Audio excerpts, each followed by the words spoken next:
শুভ সন্ধ্যা বন্ধুরা। আজ হলো 6 মে 22 বৈশাখ বুধবার। আজকের সন্ধ্যার বিশেষ বিশেষ খবরগুলি হলো: পদত্যাগ করলেন মুখ্যমন্ত্রী হিমন্ত বিশ্ব শর্মা, 12 মে শপথ নেওয়ার সম্ভাবনা। উনি তো শাড়ি পরা ট্রাম্প, হেরে গিয়েও ইস্তফা না দেওয়ায় মমতাকে তুলাধুনা করলেন দিলীপ ঘোষ। রাষ্ট্রপতি শাসন হলে হোক, বুটের ফলাফল নিয়ে সুপ্রিম কোর্টের দ্বারস্থ হচ্ছেন মমতা ব্যানার্জি। শ্রীভূমি তথা করিমগঞ্জের রামকৃষ্ণনগরে এটিএম এর জাল চক্রের দাপট, সাহায্যের নামে প্রতারণা। সিসিটিভি ফুটেজ দেখে 2জনকে গ্রেফতার করেছে রামকৃষ্ণনগর পুলিশ।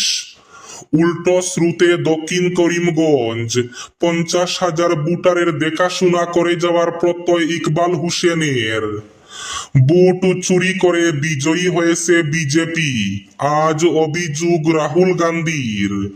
কংগ্রেসের সমর্থনে সরকার গড়বেন অভিনেতা বিজয়, রাহুল গান্ধীদের বিশ্বাসঘাতক বললেন ডিএমকে। বিস্তারিত থাকবে প্রতিবেদনে।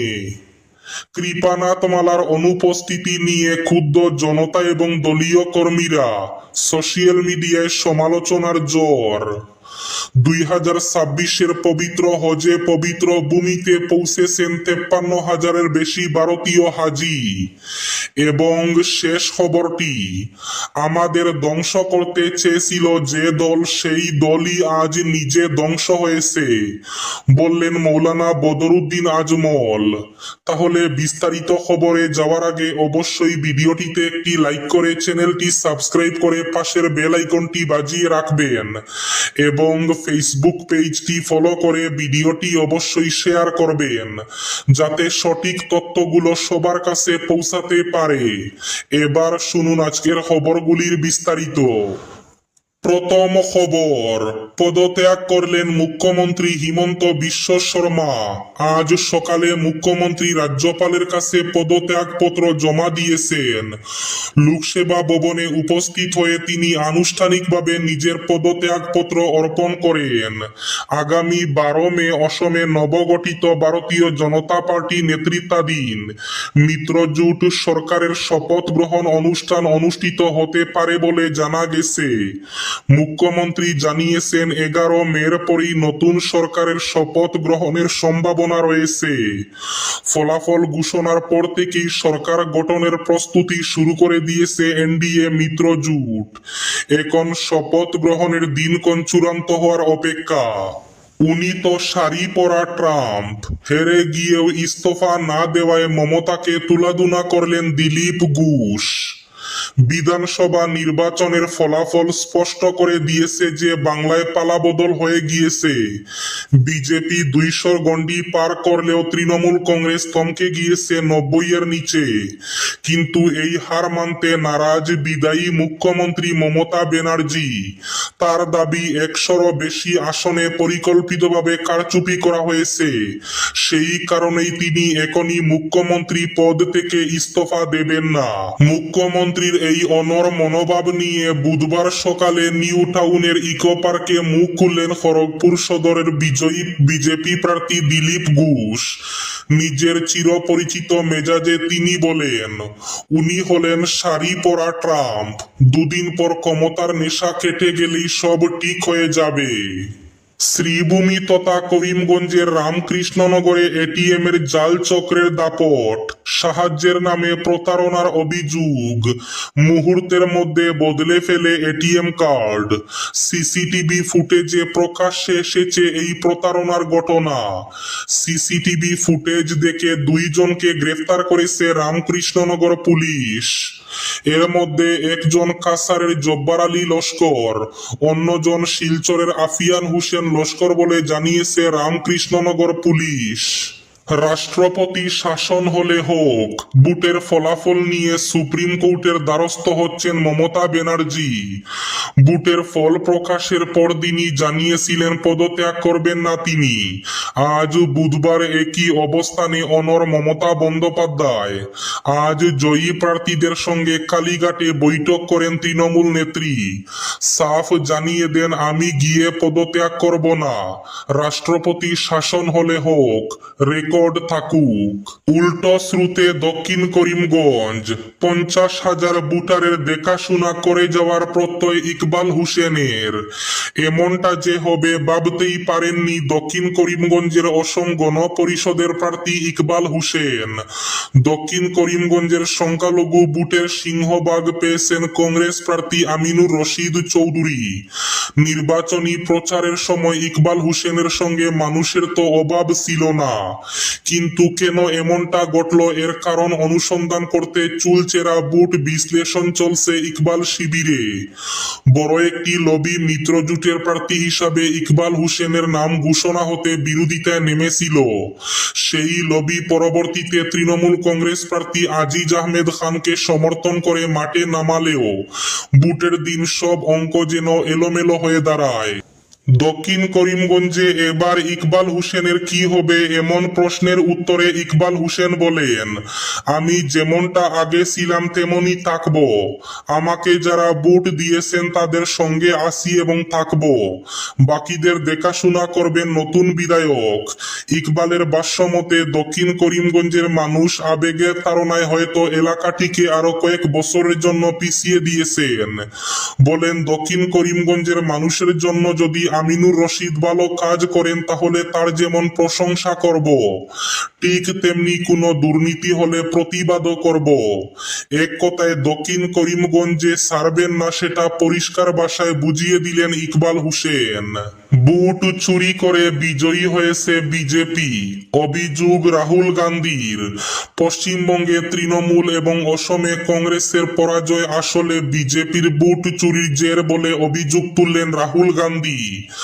আজ বুধবার সকালে এক্স পোস্টে তিনি বলেন, লোকসভা থেকে বিধানসভা সর্বত্র বিজেপি ভোট চুরি করে ক্ষমতা দখল করছে। বাংলায় তৃণমূল কংগ্রেস হারেনি, নির্বাচন কমিশনকে দিয়ে বিজেপি ক্ষমতা ছিনিয়ে নিয়েছে বলে অভিযোগ করে মমতা বন্দ্যোপাধ্যায় মুখ্যমন্ত্রীর পদ থেকে ইস্তফা দিতে অস্বীকার করেন। মমতার ওই অভিযোগ বিজেপি খণ্ডন করলেও বিরোধী শিবিরের কোনো নেতা বা মুখ্যমন্ত্রী তৃণমূল নেত্রীর পাশে দাঁড়াননি। এ নিয়ে জল্পনার মাঝে বুধবার সকালে রাহুল গান্ধী বিজেপির বিরুদ্ধে ভোট চুরির অভিযোগ নতুন করে সামনে এনেছেন। মঙ্গলবারই রাহুল পশ্চিমবঙ্গের কংগ্রেস সমর্থকদের বার্তা দিয়েছিলেন তারা যেন তৃণমূলের বিপর্যয় উদযাপন না করেন। বাংলায় জয় বিজেপি ছিনিয়ে নিয়েছে বলে অভিযোগ কংগ্রেসেরও। কংগ্রেসের সমর্থনে সরকার গড়বেন অভিনেতা বিজয়, রাহুল গান্ধীদের বিশ্বাসঘাতক বলল ডিএমকে। জল্পনার অবসান, তামিলনাড়ুতে কংগ্রেসের সমর্থন নিয়ে সরকার গঠন করবেন অভিনেতা বিজয়। আজ বুধবার রাজ্যপাল রাজেন্দ্র আরলেকের সঙ্গে দেখা করে সরকার গঠনের দাবি করেন। সদ্য গঠিত বিজয়ের দল তামিলাগা ভেত্রি কাজাগাম সাম্প্রতিক নির্বাচনে ডিএমকে এবং এআইএডিএমকে কে চমকে দিয়ে 108টি আসন পেয়ে একক বৃহত্তম দল হিসাবে উঠে এসেছে। কৃপানাথ মালার অনুপস্থিতি নিয়ে ক্ষুব্ধ জনতা এবং দলীয় কর্মীরা, সোশ্যাল মিডিয়ায় সমালোচনার ঝড়। করিমগঞ্জ লোকসভার সাংসদ কৃপানাথ মালা নামটি এখন এলাকায় বেশ পরিচিত, তবে কাজের জন্য নয় বরং অদৃশ্য থাকার অসাধারণ প্রতিভার জন্য। গত লোকসভা নির্বাচনে পাতারকান্দি, রামকৃষ্ণনগর সহ উত্তর ও দক্ষিণ করিমগঞ্জের মানুষ 2 হাত উজাড় করে ভোট দিয়েছিলেন। উদ্দেশ্য ছিল উন্নয়ন, পরিবর্তন আর কিছুটা দেখা পাওয়ার আশা, কিন্তু ভোটের পর সেই আশা যেন মোবাইলের নেটওয়ার্কের মতো কখনো আসে, বেশিরভাগ সময় থাকে না। তার তহবিল অর্থ উন্নয়নের কাজে ব্যয় করা তো দূর, জনগণের খোঁজ নিতে আসতেও দেখা যায় না। তিনি হলেন করিমগঞ্জ লোকসভা কেন্দ্রে রেকর্ড ভোটে জয়ী হওয়া 2 বারের বিজেপির সাংসদ কৃপানাথ মালাকে ঘিরে বর্তমানে জেলায় এক অদ্ভুত নীরব আলোড়ন তৈরি হয়েছে। হয়েছে, যাকে গত লোকসভা নির্বাচনে পাতারকান্দি, রামকৃষ্ণনগর, উত্তর ও দক্ষিণ করিমগঞ্জের ভোটাররা বিপুল সমর্থন দিয়ে দ্বিতীয়বারের মতো দিল্লির মসনদে সংসদ বানিয়ে পাঠিয়েছেন। সেই প্রতিনিধিকেই আজ অনেকেই খুঁজে পাচ্ছেন না, কমপক্ষে জনজীবনের সমস্যার পাশে তো নয়। বুটের সময়কার চিত্রটা ছিল একেবারেই ভিন্ন। উন্নয়নের প্রতিশ্রুতি, এলাকার সার্বিক অগ্রগতির আশ্বাস এবং পিছিয়ে পড়া অঞ্চলের উন্নয়নের নানা পরিকল্পনার কথা শুনে মানুষ আশাবাদী হয়েছিল। উত্তর ও দক্ষিণ করিমগঞ্জের সাধারণ মানুষ মনে করেছিলেন এবার হয়তো দীর্ঘদিনের অবহেলার অবসান ঘটবে, কিন্তু সময় যত গড়িয়েছে ততই সেই আশার জায়গায় জায়গা করে নিয়েছে হতাশা, এবং এখন তা ধীরে ধীরে রূপ নিচ্ছে ক্ষোভে। 2026 সালের পবিত্র হজে পবিত্র ভূমিতে পৌঁছেছেন 53,000-এর বেশি ভারতীয় হাজি। পবিত্র হজ পালনের লক্ষ্যে ভারত থেকে বাইতুল্লাহ মেহমান সৌদি আরবগামী সফর দিন দিন ত্বরান্বিত হচ্ছে। ভারতীয় হজ মিশনের মিডিয়া সেলের কর্মকর্তা মোহাম্মদ ইউনুস আজমি জানিয়েছেন, মঙ্গলবার মাত্র একই দিনে 17টি বিশেষ ফ্লাইটে 4,550 জন হজযাত্রী পবিত্র ভূমিতে পৌঁছেছেন। এ পর্যন্ত মোট 183টি ফ্লাইটে 53,093 জন হাজি সৌদি আরবে পৌঁছেছেন, যা এবারের হজ ব্যবস্থাপনার সুসংগঠিত এবং সুচিন্তিত প্রস্তুতিরই প্রতিফলন। এবার শেষ খবরটি, আমাদের ধ্বংস করতে চেয়েছিল যে দল, সেই দলই আজ নিজে ধ্বংস হয়েছে, বললেন মৌলানা বদরুদ্দিন আজমল।